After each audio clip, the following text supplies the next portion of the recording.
Hello everyone, স্ত্রীর সংসারে সবাইকে স্বাগত। আজ রবিবার আর আমি ব্রেকফাস্টে কী নিয়ে নিয়েছি চলো দেখে নিই।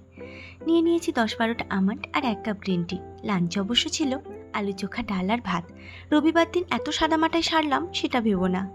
বানিয়ে নিচ্ছি ডিনারের জন্য ঘুগনি।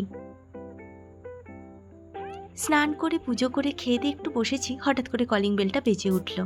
গেট খুলে দেখি পুমার এই শুজগুলো এসে গেছে।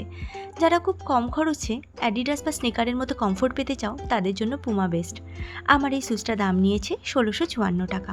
সাথে অবশ্য একটা পার্সও ছিল। এই ব্যাগটা দেখতে সুন্দর বলে অর্ডার করেছিলাম, কিন্তু আলটিমেটলি এটা আমার সাথে ধোকা দিয়ে দিল। দেখো, একটা ড্যামেজ বেরিয়ে গেছে। এই কারণে আমি এটা এক্সচেঞ্জের জন্য দিলাম।